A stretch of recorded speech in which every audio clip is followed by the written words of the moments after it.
Saint François d'Assise, 1181-1226.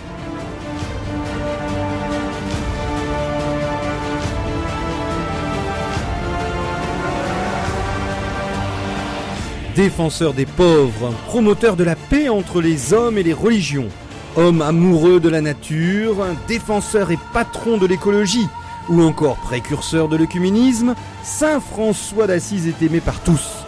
Chacun l'aimant à sa façon, se le représente aussi à sa façon. C'est le privilège des grands saints de faire sentir ce qu'est la sainteté à ceux mêmes d'entre nous qui se soucient peut-être le moins d'être des saints. Toutefois, Saint François lui-même a formellement voulu être et a effectivement été un imitateur du Christ et le prédicateur de sa doctrine. Sa simplicité, son humilité, sa foi, son amour pour le Christ, sa bonté envers tous l'ont rendu profondément heureux et joyeux.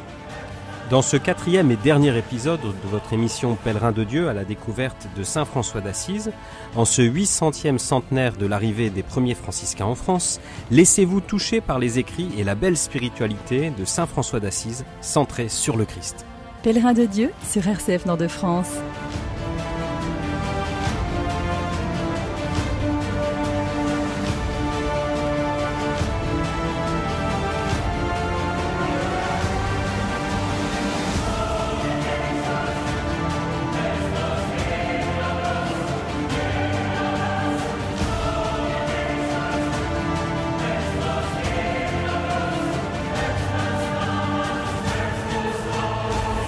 Saint François d'Assise, écrivain. Effectivement, nous avons en notre possession des écrits signés de sa main. Et Saint François, pourtant, se présente comme l'inverse d'un écrivain. Dans son testament, en parlant de lui-même et de ses premiers frères, il se qualifie de sans instruction et soumis à tous. Effectivement, il ne va pas avoir des grands diplômes, des universités qui fleurissent au XIIIe siècle. Alors, il se dit ignorant sans instruction, c'est pas tout à fait vrai évidemment, parce qu'il est un grand écrivain spirituel. Il nous a transmis son esprit et son idéal dans des écrits dignes de figurer à côté des œuvres des plus grands spirituels. Et nous possédons d'abord des autographes, puis des copies d'une lettre sur un missel bénédictin. Alors on peut rassembler les écrits de Saint François d'Assise en 3 catégories. La première, c'est l'ensemble des écrits qui donnent la vision complète du chrétien. Alors on a des belles lettres aux fidèles, on a également des lettres pour les laïcs, on a les règles, on a également des admonitions, c'est-à-dire des conseils donnés à l'ensemble de ses frères. Et puis, deuxième catégorie, on a de très belles prières, environ 14, qui permettent de comprendre comment Saint François se représentait, connaissait Dieu et le Christ et comment il lui parlait. Et enfin, troisième catégorie, des écrits de circonstances et notamment un très beau testament qui a été redécouvert grâce aux travaux des historiens et qui véritablement permettent de toucher le centre de la spiritualité de Saint François d'Assise, et puis toutes les lettres qu'il a envoyé à des personnes autres que des frères. Et finalement, de l'ensemble de ces écrits se dégage une spiritualité qui est toute centrée vers le Christ. Saint François d'Assise a été représenté comme un autre Christ, l'Alter Christus. C'est très frappant quand on regarde les fresques de Giotto dans la basilique d'Assise, où la ressemblance avec Jésus est comme cultivée. Et donc également à Assise, les différents lieux de pèlerinage franciscain ont été un peu calqués sur Jérusalem, avec le lieu de la naissance sur la Terre Sainte, avec le lieu de la naissance de François, et puis les différents lieux où il a vécu. Et donc il y a ce rapprochement, mais qui correspond profondément à une intuition de la spiritualité du XIIIe siècle, d'imiter le Christ, de se rapprocher du Christ et d'imiter le Christ. Et c'est ce que Saint François a voulu faire à partir de sa conversion. Il s'est efforcé de suivre nu le Christ nu. de mettre ses pas dans ceux du Fils de l'homme qui n'avait pas où reposer sa tête. Et donc sa pauvreté et sa radicalité, c'est celle de Jésus.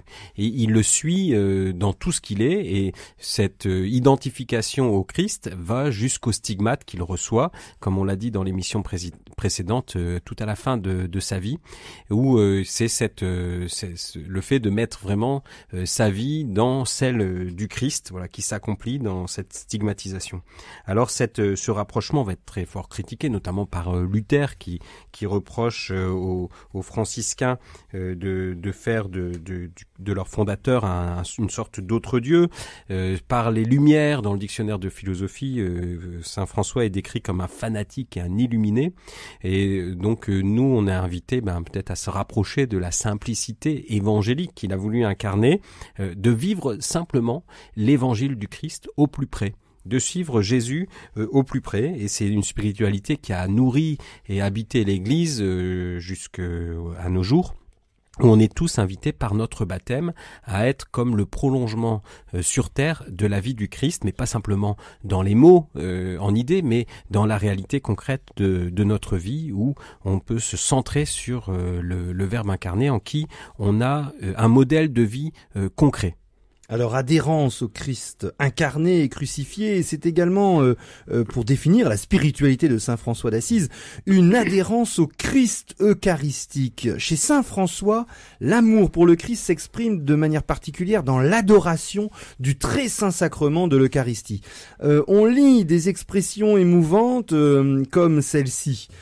Toute l'humanité a peur, l'univers tout entier a peur, et le ciel exulte lorsque sur l'autel, dans la main du prêtre, il y a le Christ, le Fils du Dieu vivant. Ô faveur merveilleuse, ô fait humblement sublime, que le Seigneur de l'univers, Dieu et Fils de Dieu, s'humilie ainsi au point de se cacher pour notre salut sous une modeste forme de pain. Toute sa vie, saint François, qui a été tonsuré et qui a été ordonné diacre vers la fin de sa vie, va faire preuve d'un immense respect envers les prêtres, et il va recommander toujours de les respecter. D'ailleurs, ça a posé des problèmes parce que quand la papauté va donner des privilèges aux frères franciscains, leur permettant notamment de suppléer les prêtres et de passer outre les autorisations des évêques, saint François aurait complètement refusé. Il voulait vraiment qu'il soit au service d'abord des prêtres. Donc une adhérence au Christ Eucharistie, et saint François va également mettre en lumière un nouveau rapport à l'écriture. C'est le désir d'un retour à l'évangile.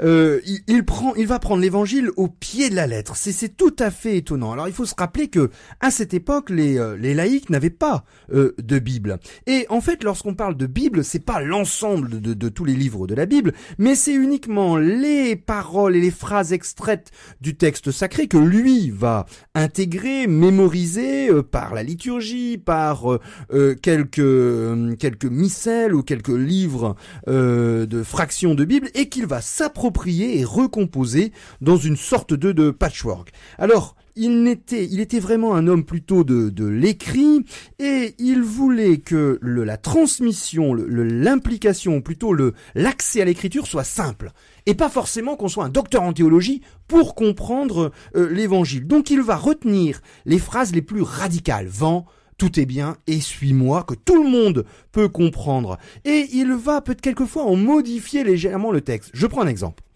Nous sommes à Noël. Et on sait que par les évangiles synoptiques, par les récits de l'enfance, n'ayant pas trouvé de place, Marie et puis Saint Joseph vont aller se réfugier dans la fameuse étable. Or, Saint François explique que le très saint enfant bien-aimé, Jésus, nous a été donné, et il est né pour nous en chemin.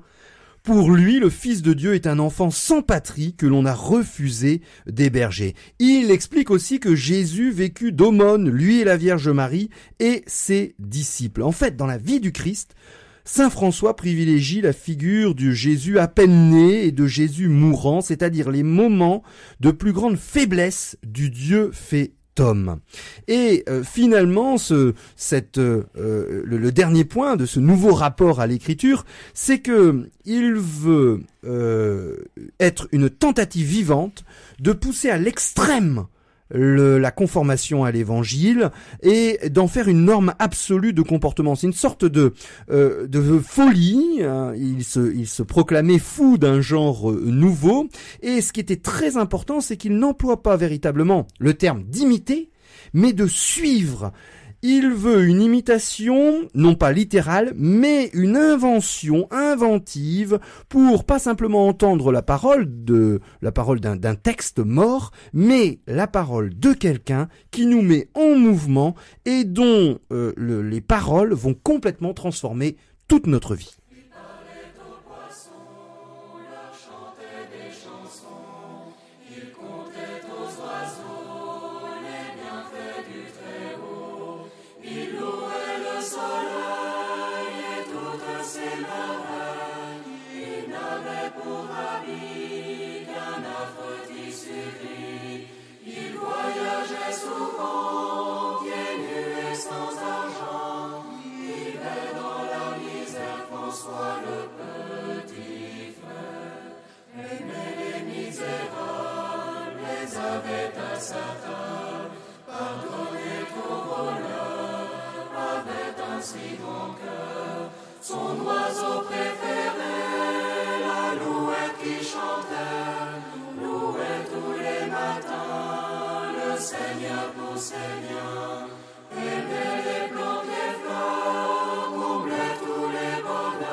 Pèlerin de Dieu sur RCF Nord de France. Quel rapport le Poverello a entretenu avec l'institution ecclésiale? Lui qui était d'une grande liberté, qui a été d'une certaine façon par sa vie extrêmement contestataire de cet aspect institutionnel et installé de l'Église, notamment dans ses richesses, eh bien on est surpris dès le début de découvrir à quel point il s'inscrit dans l'obéissance filiale à l'Église et dans l'amour de l'Église jusqu'au sommet, et en particulier au tout début avec Innocent III, donc il y a ce songe de voir un petit pauvre en train de soutenir la basilique du Latran qui est en train de chanceler, ce qui est représenté par la fresque du Giotto dans la basilique Saint-François à Assise. Et donc ce songe qui rejoint cette voix que François a entendue au début, va reconstruire mon église qui est en ruine.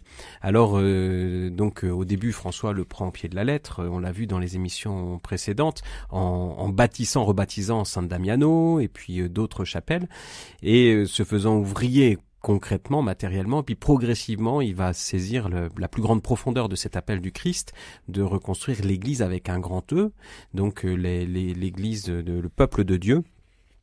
Et très vite donc avec le pape, il reçoit, alors qu'on est dans une période de fermeture par rapport à la création d'ordre nouveau, eh bien les franciscains vont obtenir cette autorisation d'une nouvelle règle, non sans quelques péripéties, mais donc il y a cette approbation plénière du pape pour ce nouveau mode de vie. Et les choses vont pas être si simples dans la durée, puisque ce mode de vie complètement radical et très pauvre, eh bien il est aussi contestataire d'une certaine façon de l'installation de l'Église, et avec le temps, eh bien on voit arriver dans l'ordre beaucoup de jeunes frères que François appelait les moucherons, c'est-à-dire des frères qui tournent autour du pot, mais qui s'y posent un peu, mais qui ne s'installent pas véritablement dans la pauvreté telle qu'elle est proposée par saint François, la pauvreté évangélique radicale, et donc qui demandent des accommodements ou qui les ayant obtenus partent assez vite, et donc il y a ce problème de la stabilisation dans la durée d'un ordre dans cette grande pauvreté, et donc ça va être aussi notamment cette distanciation avec le frère Élie, cette différence de tempérament entre le frère Élie qui lui est plutôt enclin à prendre des mesures concrètes et réalistes pour rendre la règle et la vie possible, tandis que François tire toujours plutôt dans le sens de la radicalité et du charisme. Et donc il y a cet épisode de la maison de Bologne qui, au retour de Terre Sainte, qui est aussi très révélateur. Il y a le cardinal Hugolin à Rome qui est un fervent partisan des franciscains, qui soutient à fond, mais qui va être une cause de souffrance très forte, de souffrance intérieure pour François, parce qu'il va pas tout à fait dans le sens que lui voudrait pour son ordre. Il va pousser les frères à prendre des maisons, à s'installer, et à Bologne, c'est ce qui se passe. Et donc François, en revenant de Terre Sainte, s'aperçoit que ses frères se sont installés dans une maison. Et donc, fou de colère, il ordonne, depuis Vérone où il est, que la maison soit détruite.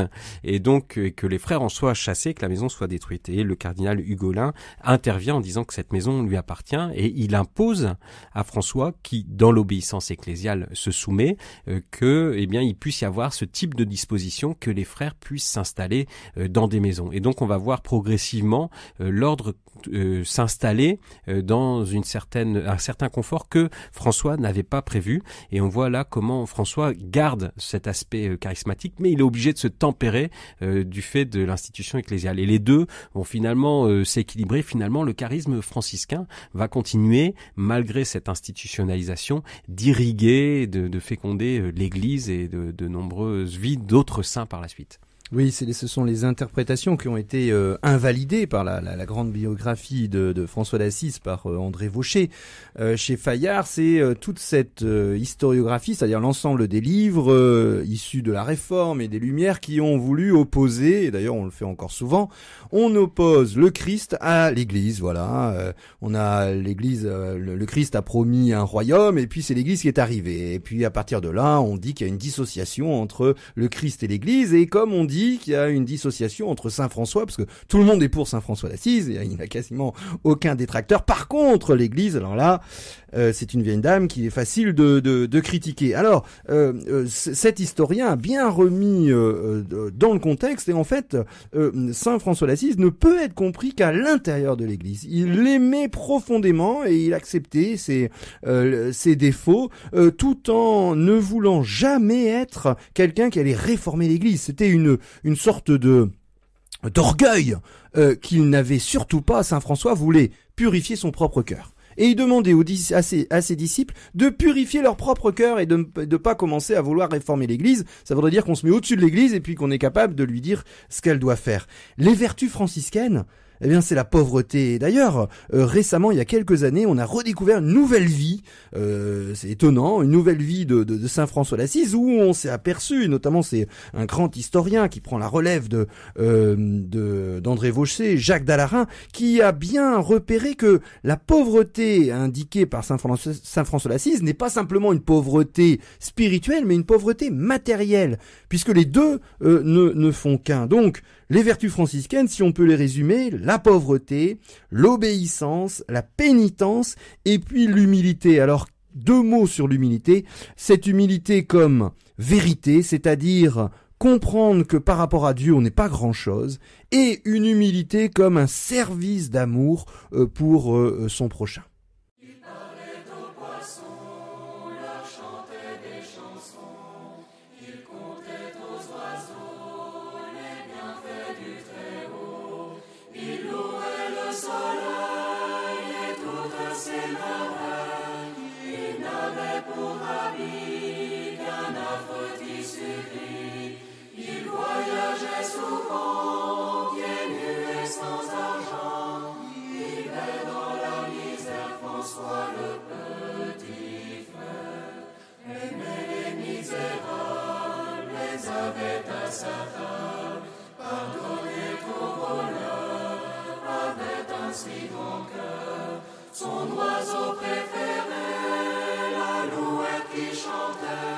Pèlerin de Dieu sur RCF Nord de France.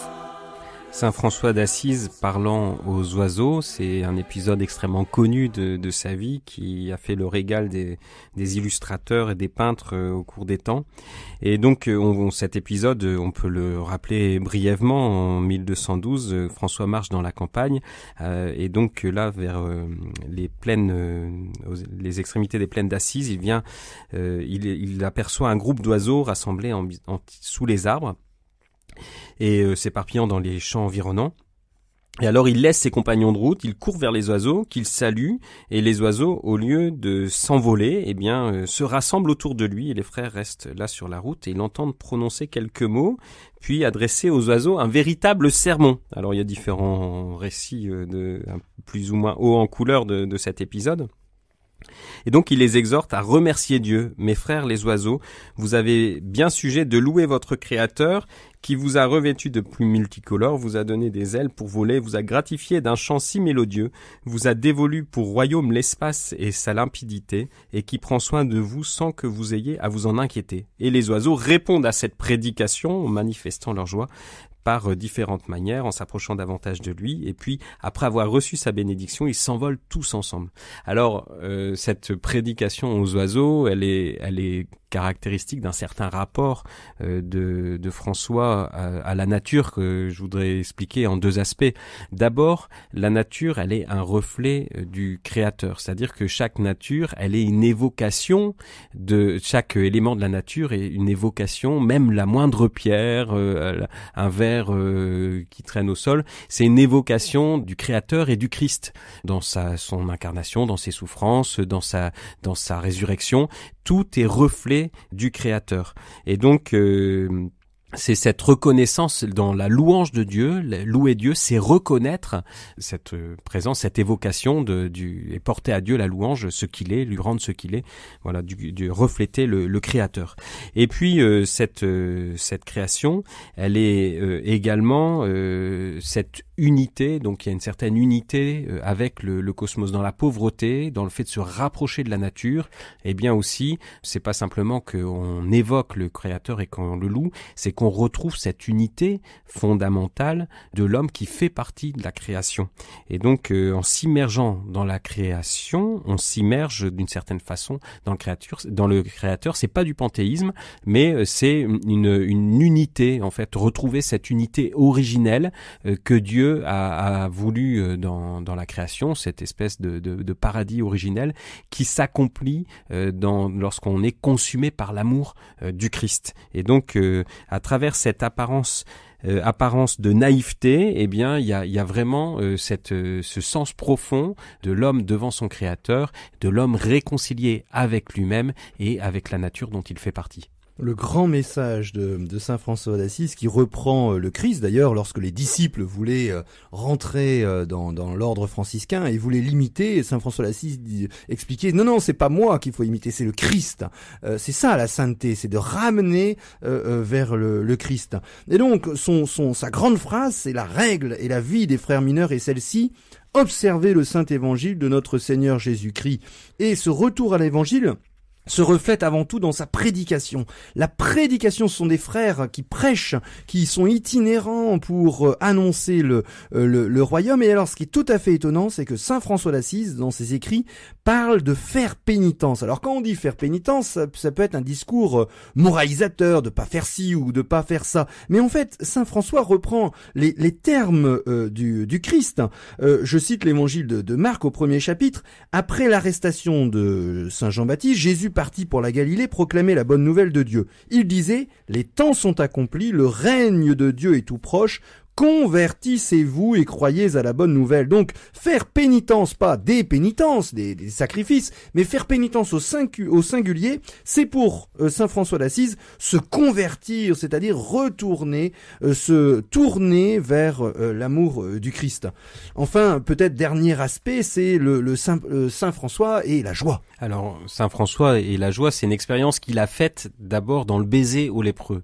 Lorsque lui qui rêvait de gloire militaire, de devenir un chevalier très reconnu et loué de tous, a embrassé ce lépreux déjà au terme d'un certain cheminement intérieur, et bien il a été surpris par la joie de Dieu. Il a éprouvé intérieurement une joie qu'il n'avait jamais ressentie dans aucun des plaisirs qui étaient les siens dans cette vie qu'il avait avant sa conversion. Et donc il y a cette expérience de joie qui le saisit et qui est un don du Christ, et du Christ pauvre, du Christ dépouillé. Et donc il va faire à travers l'attachement à d'âme pauvreté, à cette vie de pauvreté évangélique, il va faire cette expérience d'une joie, et il y a progressivement ce qui va appeler la joie parfaite, c'est-à-dire dans certains des épisodes de sa vie, lorsque tout semble contraire et tous les éléments de la nature et toutes les circonstances humaines s'acharner contre lui, eh bien il dit c'est la joie parfaite, c'est-à-dire c'est cette expérience où on est complètement dépouillé de tout et mis dans les joies du Christ. Alors on se dit quand il reste encore un peu de confort, ou qu'on n'est pas complètement au fond du trou, on dit c'est pas encore la joie parfaite. Voilà, cette expression un peu retournée, mais donc c'est quand même une expérience vraiment profonde et réelle d'avoir en soi, à travers ce dépouillement et ce renoncement au monde, une source d'une autre joie, une joie qui est reçue comme un don et qui se déploie dans les circonstances les plus difficiles de la vie. Laissons les derniers mots à saint François lui-même, qui montre son amour tendre envers la Vierge Marie. Sainte Vierge Marie, il n'existe aucune femme semblable à toi née dans le monde, fille et servante du Très-Haut Roi et Père Céleste, mère de notre très saint Seigneur Jésus-Christ, épouse de l'Esprit Saint, prie pour nous auprès de ton bien-aimé Fils, Seigneur et Maître.